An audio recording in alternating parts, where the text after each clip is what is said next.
Reading আপনাকে বাঁচতে দিল না, রিডিং এর রোগ আজকে ধরে ফেলবো, ম্যাচিং ইনফরমেশনের রোগ আজকে ধরবো। ওকে, সো সম্পূর্ণ ভিডিও দেখবেন, আমি সহজভাবে আপনাদেরকে বোঝানোর চেষ্টা করব এবং প্রতিটা পদে পদে আমি আপনাদেরকে ভেঙে ভেঙে আলোচনা করব। ওকে, সো ম্যাচিং ইনফরমেশন, এটা নিয়ে একটু কথা বলি। এটা কিন্তু খুবই গুরুত্বপূর্ণ একটা টপিক রিডিং এর জন্য, বিশেষ করে যারা একাডেমিক আছেন, যারা জিটি আছেন, তাদের এটা মাস্ট আসবেই। তাহলে এটা যেহেতু আসবেই, তাহলে এটা অবশ্যই আপনাকে পারতে হবে, এখান থেকে আপনাকে নাম্বার উঠাতে হবে। অনেক সময় কিন্তু দুইটা প্যাসেজে এটা দিয়ে দেয়। ওকে, তো ম্যাচিং ইনফরমেশন এবং লিস্ট অফ হেডিংস প্রায় মনে করেন যে কাছাকাছি। আপনি যদি এটা বুঝতে পারেন, আপনি লিস্ট অফ হেডিংসও ধরতে পারবেন। ওকে, তাহলে কতটা গুরুত্বপূর্ণ ক্লাস আজকে দিতে চলেছি, আপনি একটু মনোযোগ দিয়ে আসলে দেখবেন। ওকে, টানবেন না ভিডিওটি, এবং ভালো লাগলে অবশ্যই কমেন্ট করবেন। আচ্ছা, তার আগে আমি আরো কিছু কথা বলি। যেহেতু এখানে 4টা পার্ট আপনাকে সলভ করতে হচ্ছে, আসলেই কিন্তু একটা ব্যাপার। এখানে কিন্তু আপনি যে 4টা পার্ট নিয়ে কাজ করছেন বা এইগুলো মাথায় রাখছেন, লিসেনিং, স্পিকিং, রাইটিং, রিডিং, তাহলে এটা কিন্তু 4টা খানি কথা না। ওকে, তাহলে এই যে এই বিষয়গুলো আপনাকে কি করতে হবে, কাউন্ট করতে হবে। ভালো করতে গেলে আপনাকে প্রত্যেকটা মডিউলই ভালো করতে হবে। ওকে, আলোচনা করি যে ম্যাচিং ইনফরমেশন আসলে কিভাবে আমরা সলভ করতে পারি। সো টিপস এন্ড ট্রিক্স আমরা আগে দেখব, তারপর আমরা প্যাসেজটা প্র্যাকটিক্যালি সলভ করব। ওকে, তো দেখেন, 1 নাম্বার হচ্ছে প্রথমে ইনফরমেশন থেকে কিওয়ার্ড সিলেক্ট করব। 1 নাম্বার কাজ কি, ইনফরমেশন থেকে আমাদেরকে কিওয়ার্ড সিলেক্ট করতে হবে। কিওয়ার্ড হলো মূল ওয়ার্ড, যেটার উপর ভিত্তি করে আপনি অ্যান্সারটা দিবেন। ওকে, আচ্ছা, এটা আমি দেখাবো আপনাকে। এরপর 2 নাম্বারটা হচ্ছে প্রথম ইনফরমেশনটা কখনো প্রথম প্যারাগ্রাফ হবে না। এটা মনে রাখবেন যে প্রথম যে ইনফরমেশন, মনে করেন যে আপনার একটা প্যাসেজ আছে, ইনফরমেশন প্রথম একটা যে ইনফরমেশনটা দেওয়া থাকলো, ওটা আপনি প্রথম প্যারাগ্রাফ বা প্যারাগ্রাফ এ এর জন্য কখনো সিলেক্ট করবেন না। আচ্ছা, আমি একটু দেখাই আপনাদেরকে, তাহলে বুঝতে পারবেন হয়তো। যেমন এই যে এ এ বি সি ডি এভাবে ভাগ ভাগ করে কিছু প্যারা দেওয়া আছে, তাই না? তো প্রথম প্যারাগ্রাফ হলো আমাদের এ নাম্বারটা। তাহলে এই প্যারাটার জন্য আপনি কখনোই 14 নাম্বারের যেই তথ্যটা আছে এটার সঙ্গে ম্যাচ করার চেষ্টা করবেন না। ওকে, কারণ এটা হবে না, আপনি জানেন যে এটা হবে না, তাহলে কেন আপনি সময় নষ্ট করবেন? আচ্ছা, তাহলে 2 নাম্বারটা মনে রাখবে যে প্রথম ইনফরমেশনটা কখনোই প্রথম প্যারাগ্রাফ হবে না। এরপরে দেখেন যে সব সময় কিওয়ার্ডের সিনোনিম মেলাতে হবে। আপনি সব সময় খেয়াল করবেন যে আমাকে কিওয়ার্ড যেটা আমি সিলেক্ট করেছি তার সিনোনিম বা তার কোনো ইঙ্গিত আপনাকে রিলেট করতে হবে। এখন অনেকে ভয় পান যে আমার ভোকাবুলারি লেভেল কম। আপনি কিন্তু সব ভোকাবুলারি মোটামুটি অনেকেই জানেন বা অনেক কিছু জানেন, কিন্তু রিলেট করতে পারেন না, বিধায় মনে হয় যে ভোকাবুলারিতে আপনি কাঁচা, কিন্তু আপনি অনেক কিছুই কিন্তু জানেন অলরেডি। ঠিক আছে, আচ্ছা, এরপরে দেখেন যে 4 নাম্বার দেখেন, হুবহু শব্দ থাকলে ফাঁদে পা দিব না। কি বলেছি? হুবহু শব্দ থাকলে ফাঁদে পা দিব না। এটা কিন্তু একটা ট্র্যাপ। তারা চেষ্টা করে ওইভাবেই আপনাকে প্রশ্নটা তৈরি করার জন্য, যে যাতে করে আপনি ফাঁদে পাড়া দেন। কিন্তু আপনি তো শেয়ানা কম না, বা আমিও তো চালাক কম না যে আমি এই ফাঁদে পড়বো। ওকে, সো এই বিষয়টা সবসময় মনে রাখবেন যে হুবহু শব্দ মিলিয়ে আমাকে দিতে হবে না বা দেওয়া যাবে না। আচ্ছা, এরপরে দেখেন 5 নাম্বারটা কি আছে, এক বচন বহু বচন খেয়াল করব। তো অনেক সময় থাকবে যে আমি একটু দেখাই, এটা প্র্যাকটিক্যালি একটু দেখাই আপনাকে এক বচন বহু বচনটা কি। যেমন দেখেন এখানে বলছে যে 17 নম্বরে দেখেন রিজনস, মানে এই যে এস আছে, তার মানে কি এটা একাধিক কারণ দেখাবে। এক্সাম্পলস মানে কি একাধিক উদাহরণ দেখাবে। কিসের? অ্যানিমলস এর। দেখেন এখানে মলস বলছে, অ্যানিমল না। শুধু অ্যানিমল বললে একটা অ্যানিমল হতো, অফ অ্যান অ্যানিমল যদি বলতো তাহলে একটি অ্যানিমল হতো, কিন্তু অ্যানিমলস যেহেতু বলছে তাহলে অবশ্যই একাধিক অ্যানিমলের কিছু একাধিক উদাহরণ দেখাবে। আচ্ছা, তারপরে কি বলছে, রিজনস, অনেকগুলো রিজনস দেখাবে। তারপর দেখেন এ রিজন মানে কি একটি রিজন দেখাবে। তারপর দেখেন অ্যান এক্সাম্পল মানে কি একটা উদাহরণ থাকবে। কিসের? একটা ইনসেক্টের, একটা কীট পতঙ্গের। তাহলে আপনি কি বুঝতে পেরেছেন যে আমি কি বলেছি এখানে, যে এক বচন বা বহু বচন আপনাকে খেয়াল করতে হবে। ওকে, এক বচন বা বহু বচন আমরা খেয়াল করব। আচ্ছা, 6 নাম্বারটা দেখেন, এটা খুবই, আমি এটা কেন রেখেছি আলাদা করে, একটা ওয়ার্ডকে কেন আমি রিফার করছি, কারণ অনেক অনেক প্যাসেজে এই চ্যালেঞ্জ এই শব্দটা আসে। এটা আপনি লিস্ট অফ হেডিংস এর ক্ষেত্রেও বলেন, ম্যাচিং ইনফরমেশন বলেন, বা সেন্টেন্স এন্ডিংয়েও বলেন, সবকিছুতেই আসলে এই ওয়ার্ডটা অনেক সময় দেওয়া থাকে। এই ওয়ার্ডটা কি? এটা হলো চ্যালেঞ্জ। এই চ্যালেঞ্জ নামের এই ওয়ার্ডটা যদি থাকে, আপনি যেই প্যারাতে এর সিনোনিম দেখবেন সেটা নিয়ে আপনি একটু ভাববেন। ওকে, যদি 2টা প্যারাতে থাকে 2টা প্যারা নিয়েই ভাববেন, বাট এই 2টা প্যারা নিয়েই ভাববেন। ওকে, চ্যালেঞ্জ মানেই হচ্ছে হার্ড, টাফ, ডিফিকাল্ট, প্রবলেমেটিক। আচ্ছা, এটা হলো প্রবলেমেটিক, এটা একসঙ্গে হবে। এটা হলো প্রবলেমেটিক আর ট্রিকি। আরো কিছু হয়তো ওয়ার্ড থাকতে পারে, সেগুলো আমি দিইনি, বাট চ্যালেঞ্জের একটা সিনোনিম থাকবে। বেশিরভাগই হলো আপনার হার্ড, ডিফিকাল্ট, টাফ এগুলো থাকবে। থাকে, প্রবলেমেটিক এগুলো থাকে। আচ্ছা, তাহলে চ্যালেঞ্জ নামের এই অল্টারনেটিভ, অথবা আপনি চ্যালেঞ্জ না, আপনার ডিফিকাল্ট থাকলো, ডিফিকাল্টের অল্টারনেটিভ আপনি হার্ড অথবা চ্যালেঞ্জ দিয়ে দিলেন, মানে আপনি শুধু সিনোনিমটা মেলাবেন। ওকে, আচ্ছা, এখন আমরা সরাসরি দেখেন, একটু ভিডিওটা বড় হতে পারে, বাট ধৈর্য ধরেন, কাজে দিবে, কারণ অনেক জায়গায় তো অনেক সময় নষ্ট করেছেন। ঠিক আছে, এটা নিয়ে একটু আমি কথা বলে একটু ভালো করেই বোঝানোর চেষ্টা করি। দেখেন, প্রথমে হচ্ছে আপনি কি করবেন, আমি এখন সরাসরি চলে যাচ্ছি প্যাসেজে। Saving bugs to find new drugs, আপনি প্রথমেই হেডলাইনটা পড়বেন, তাহলে একটা সম্পূর্ণ একটা ধারণা চলে আসবে। সেভিং বাগস, বাগস মানে কি, পোকামাকড় বা এরকম কিছু। সেভিং বাগস টু ফাইন্ড, কি করতে, খুঁজতে, নতুন ড্রাগস মানে ঔষধ। আচ্ছা, এরপরে কি আছে, আমাদের কিছু প্যারা আছে, প্যারাগুলো দেখার দরকার নেই। এখন আপনি চলে আসবেন ইনফরমেশনে। আচ্ছা, এখানে কিন্তু অনেকগুলো ইনফরমেশন, 14 থেকে 20 পর্যন্ত, তাহলে আমাদের কিন্তু একটু বেশি বেশি প্যারা সলভ করতে হবে, মানে এখানে 60টা আছে, একটু লং হতে পারে ভিডিওটি। ওকে, দেখেন এইখানে কি বলা হচ্ছে যে which paragraph contains the following information. আচ্ছা, লেটার এ থেকে আই পর্যন্ত আছে, এবং দেখেন এখানে কিন্তু কোনো এনবি দেয়নি। এনবি মানে কি, নোটিশ বোর্ডে যদি বলে দিত যে you may use any letter more than once, এটা যদি বলতো তাহলে যে কোনো একটা প্যারা দুইবার অ্যান্সার হতো। ঠিক আছে, তো এটা যেহেতু বলেনি, তার মানে কি একটা প্যারা একবারই অ্যান্সার হবে, অর্থাৎ এই যে মনে করেন যে এইচ নাম্বারটা একবারই যদি অ্যান্সার হয়ে যায় তাহলে একবারই হবে, যে কোনো একটা প্যারার সঙ্গে ইনফরমেশনের সঙ্গে যাবে। কিন্তু যদি বলতো যে you may use any letter more than once, তাহলে কিন্তু ওই একটা প্যারা একাধিক জায়গায় হওয়ারও সম্ভাবনা ছিল। তো আজকে ওটা নিয়ে আলোচনা করছি না। দেখেন 14 নাম্বার থেকে আমরা 20 নাম্বার পর্যন্ত কিছু কি করব, আগে কিওয়ার্ড সিলেক্ট করব। সো কিওয়ার্ড সিলেক্ট করি দ্রুত। মেনশন করা হয়েছে of factors driving a renewed interest in natural medicinal compounds. তাহলে মেনশন করা হয়েছে অফ ফ্যাক্টরস, কিসের, ড্রাইভিং এ, তার মানে ড্রাইভিং এ রিনয়েড, এই কথাটা কিন্তু গুরুত্বপূর্ণ। ঠিক আছে, তাহলে আমি এটা দাগাচ্ছি, ড্রাইভিং এ রিনয়েড ইন্টারেস্ট। আচ্ছা, এটাও দাগাই, রিনয়েড ইন্টারেস্ট একই কথা। তাহলে এটা আমি নিয়ে নিচ্ছি আমার কিওয়ার্ড হিসেবে। তো ড্রাইভিং মানে কি, প্রচালিত করে, মানে ত্বরান্বিত করে বা নিয়ে যায়, ড্রাইভিং। ওকে, তো নতুন একটা ইন্টারেস্ট। ওকে, আচ্ছা, in natural medicinal compounds, natural medicinal compounds. আচ্ছা, এটাও আপনি নিতে পারেন, দুইটা করে আপনি কিওয়ার্ড নিতে পারেন, যাতে করে আপনার একটু সুবিধা হয়। আচ্ছা, অনেক সময় একটা করে নেবেন, যদি চেষ্টা করেন একটা করে নেওয়ার জন্য, এটা ভালো। আচ্ছা, এরপরে দেখেন যে how recent technological advances, how কিভাবে, রিসেন্ট টেকনোলজিক্যাল, তাহলে রিসেন্ট টেকনোলজিক্যাল মানে কি, সম্প্রতি যে টেকনোলজিক্যাল অ্যাডভান্সেস আছে এটা মেড করেছে, মানে এটা কি করেছে, ইনসেক্ট রিসার্চকে ইজিয়ার করেছে। কোনটা, ইনসেক্ট মানে পোকামাকড় উপর যে গবেষণার কথাটা, সেটা ইজিয়ার করেছে কোনটা, recent technology, recent technological advances. Okay, তাহলে আপনি এই যে তথ্যগুলোর সঙ্গে কোনো সঙ্গতিপূর্ণ কোনো প্যারা থাকলে ওটার সঙ্গে এটা মিলিয়ে দিবেন। এরপরে দেখেন examples of animal, examples of animals. Okay, সুন্দর, এতটুকু আমার দরকার, আর দরকার নেই, কারণ অ্যানিমালস নিয়ে আর কোনো জায়গায় বলা হয়নি। দেখেন, আর কোনো জায়গায় বলা হয়নি। তাহলে এক্সাম্পলস অফ অ্যানিমালের, যেখানে আমি একাধিক অ্যানিমালের এক্সাম্পল পাবো, সেটাই আমার অ্যান্সার। ঠিক আছে, আর কিছু ভাবার দরকার নেই, সেটাই আমার অ্যান্সার। আমাকে এত ভেঙে চুরে বোঝার কিছু নেই, আমি যেখানে ক্লু পাবো সেখানে আমি মিলিয়ে দিব। দেখেন, বাকিটুকু আমার পড়ারই দরকার নেই। এরপরে দেখেন যে রিজনস ওয়াই, কারণগুলো, কেন এটা চ্যালেঞ্জিং। দেখেন, চ্যালেঞ্জিং এর একটা ওয়ার্ড আমি কিন্তু অলরেডি দিয়েছিলাম, এটা প্রায় হরহামেশা একটা দেয়া থাকে, এই জন্য আমি কিন্তু এটা আপনাকে বলেছি যে চ্যালেঞ্জিং এর কোনো রিলেটেড ওয়ার্ড সিনোনিম পেলেই আপনি ওটা মিলিয়ে দিবেন। আচ্ছা, আর কিছু আমি বোঝাচ্ছি না। এরপরে দেখেন যে reference to how interest in drug research may be benefit wildlife, reference দেওয়া হয়েছে যে হাউ ইন্টারেস্ট ইন ড্রাগের উপর একটা ইন্টারেস্ট থাকা রিসার্চ মে বি কি করতে পারে, বেনিফিট ফর ওয়াইল্ড লাইফের উপর একটা সুবিধা বা পজিটিভ কোনো তথ্য দিচ্ছে। ওকে, তাহলে ইন্টারেস্ট ইন ড্রাগ রিসার্চ কি হতে পারে, বেনিফিট হতে পারে কাদের জন্য, ওয়াইল্ড লাইফ মানে কি, বন্য পশুদের যে জীবনযাপন, তাই না।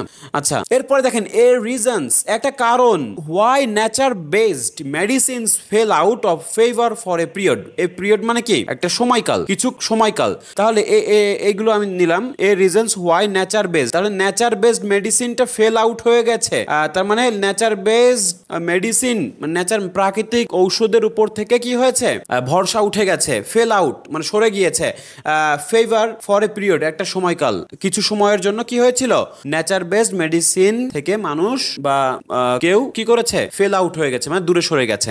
আচ্ছা, এই তথ্যটা যেখানে পাবো সেখানে আমি মিলিয়ে দিব। এরপর দেখেন অ্যান এক্সাম্পল, একটা উদাহরণ অফ কিসের, একটা ইনসেক্টের, তাহলে আমাকে আর কিছু দেখা লাগবে না, একটা এক্সাম্পল একটা ইনসেক্টের ড্রাইভ করেছে medicine in use at the moment. আচ্ছা, এটা একটা মেডিসিন, এটাও আপনি দেখাতে পারেন। তাহলে একটা ইনসেক্ট দিয়ে একটা কি মেডিসিন হিসেবে ব্যবহার হচ্ছে এট দ্য মোমেন্টে, সেটা কোথায় বলা হয়েছে সেটা আমার অ্যান্সার দিতে হবে। ওকে, আচ্ছা, আচ্ছা, তাহলে মোটামুটি কিন্তু আমরা এটা বুঝতে পারলাম যে এখানে কি কি দেওয়া আছে। সো এখন আমরা সরাসরি বের করব যে কি। আচ্ছা, দ্রুত করছি আমি। প্রথমে দেখেন, প্রথমে এ নাম্বারটা পড়বো। সবাই একটু দেখবেন, মোর ড্রাগস দেন দ্য মাইট। আমি কিন্তু ভালো করে আমি স্কিমিং করছি, ওকে? আপনারাও দেখেন। আপনারা চাইলে একটু পজ দিয়ে দেখতে পারেন, ঠিক আছে? Looking for nature, okay? Nature for the soothing, curing or ailments. Ailments মানে কি? রোগ বালয়। Nothing new. আচ্ছা, we have been doing tens of thousands of years, you may have low.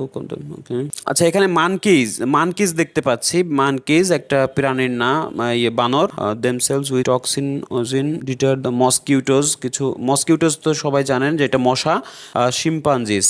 আচ্ছা, আমি কিন্তু আর কিছু পড়বো না, আমার অলরেডি কিন্তু হয়ে গেছে, আমি কিন্তু ধরে ফেলেছি।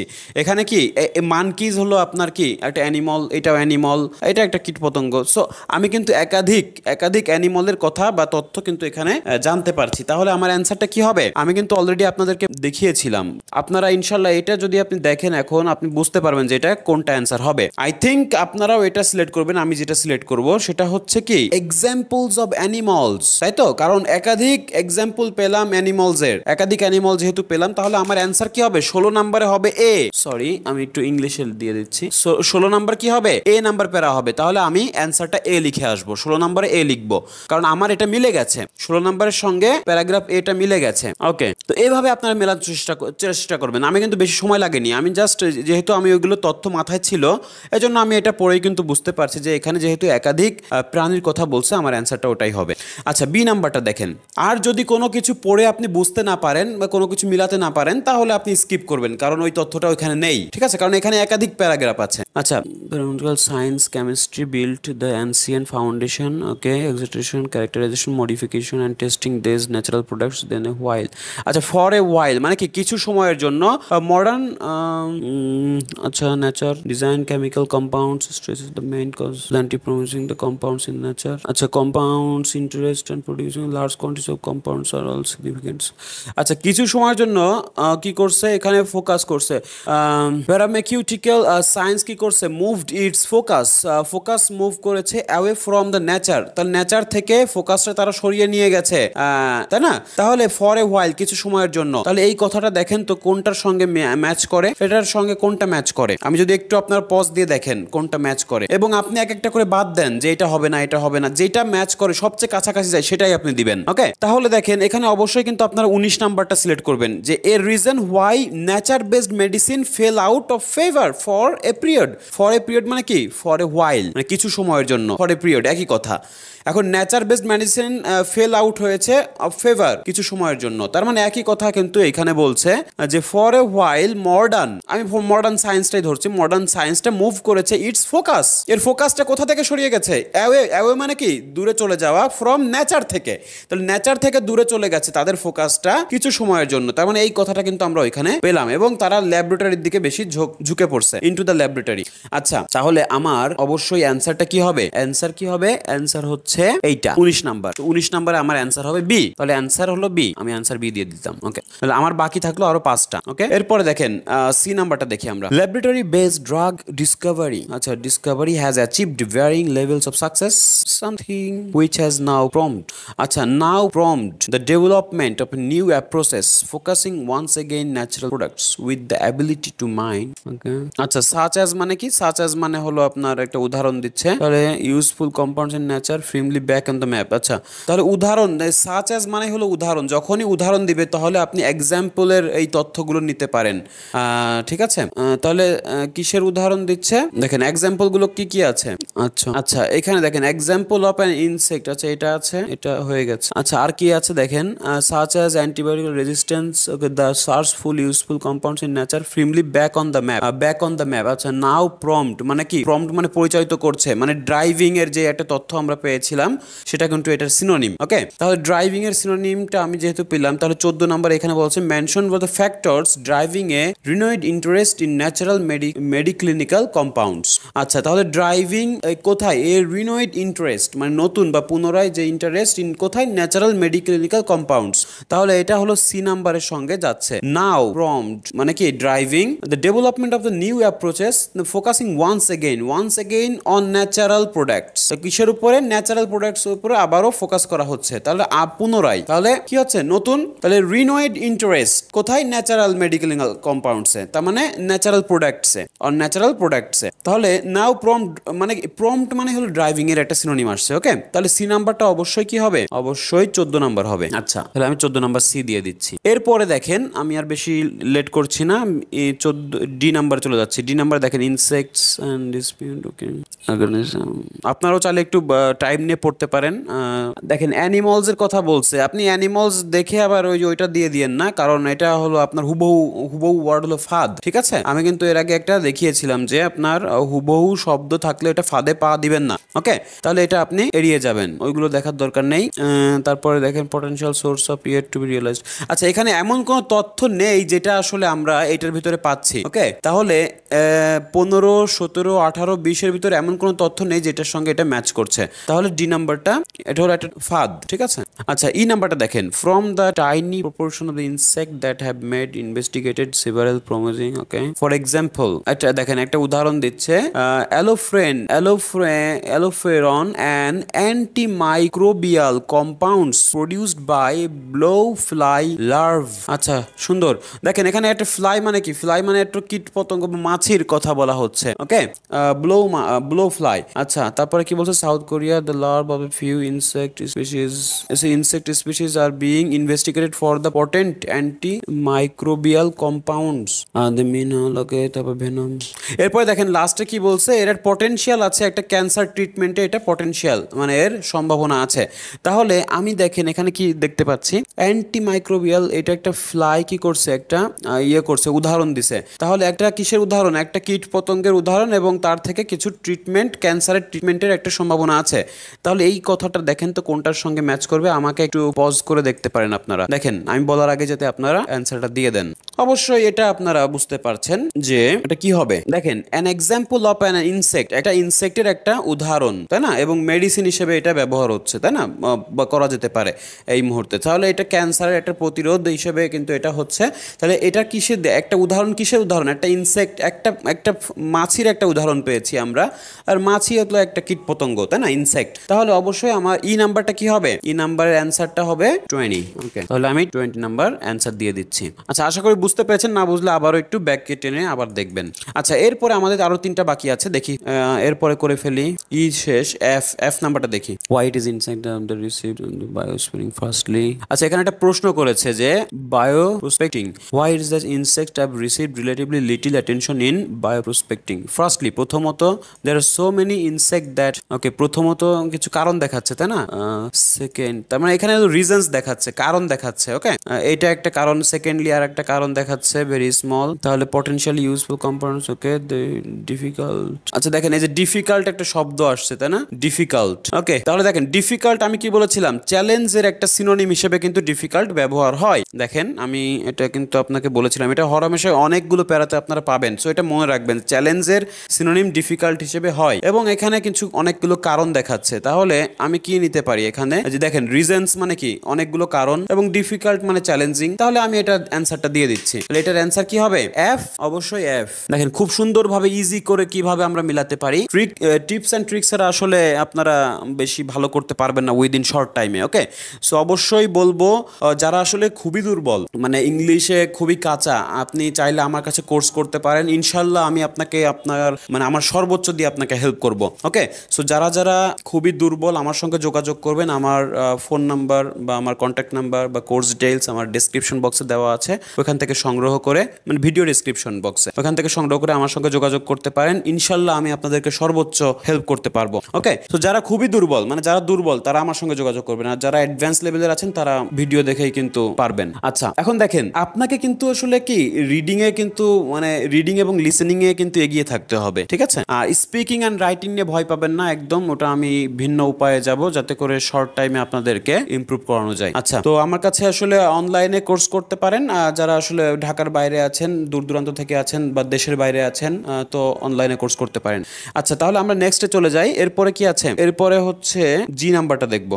মাই কলিগস, আচ্ছা কলিগ নিয়ে কিছু কথা বলা হচ্ছে। The creature, okay, the powerful person, okay. তারপরে আচ্ছা দেখেন চ্যালেঞ্জড এর কথা বলছে। এখন চ্যালেঞ্জিং, চ্যালেঞ্জড এইগুলো দেখে কিন্তু সিনোনিম হুবহু ওয়ার্ড, এটা আবার দিয়ে দিয়েন না, ঠিক আছে? এটা কিন্তু ফাদ। এই চ্যালেঞ্জড এর কথা যে বলছে এটা কিন্তু আপনাকে যে মনে হতে পারে যে চ্যালেঞ্জিং এর কথা তো এখানে পাচ্ছি, তাহলে এটা দিয়ে দিই না। এটা আমি কি বলছি, আমি বলছি যে হুবহু হুবহু যদি আপনি শব্দ পান এটা হলো ফাদ, এই ফাদে পাড়া দিবেন না, এটা হবে না। আচ্ছা এরপরে দেখেন, তার মানে দেখেন এখানে এমন কোন তথ্য আমরা এখানে পাচ্ছি না যে আসলে ওটার সঙ্গে ম্যাচ করে, কারণ আমাদের আর মাত্র দুইটা তথ্য আছে। আচ্ছা এইচ নাম্বার দেখেন, এইচ নাম্বার দেখেন, solve the problem associated with the obtaining useful compounds insect fortunately now possible. আচ্ছা ফরচুনেটলি কি, এটা পসিবল, ইনসেক্টস ডিএনএ এর কথা বলা হচ্ছে।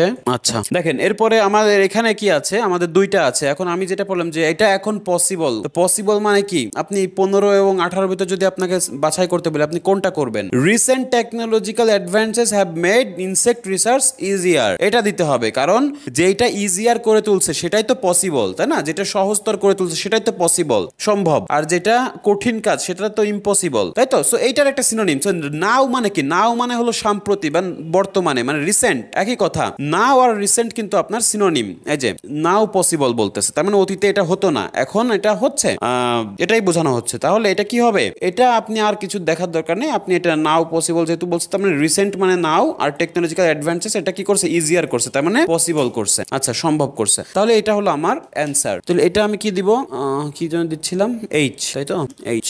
আচ্ছা আর বাকিটা আপনি আই দিয়ে দেন, সমস্যা নাই, এটা আই দিয়ে দেন। তারপরেও আপনি এটা একটু দেখেন যে কিভাবে দিবেন।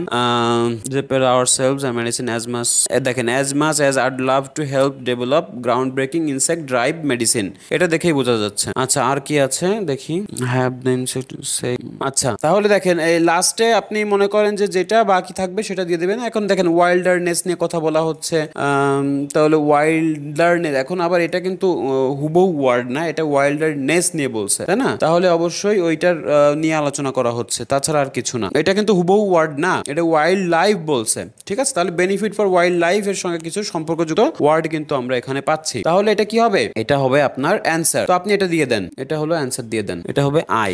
ওকে, তাহলে এটাও আমার হয়ে গেল। তো আজকের মতো এতটুকু। আর আমি যেটা বললাম যে যারা আসলে খুবই দুর্বল আমার সঙ্গে যোগাযোগ করবেন, আর আমার ভিডিওগুলো অবশ্যই ফলো করবেন। যদি ভালো লাগে অবশ্যই কমেন্টস করে জানাবেন, এবং রিডিংটা একটু বেশি বেশি করবেন, কারণ reading is one of the hardest part in the IELTS. So অবশ্যই যতটা সময় দেওয়া যায় সময় বের করে দেখবেন।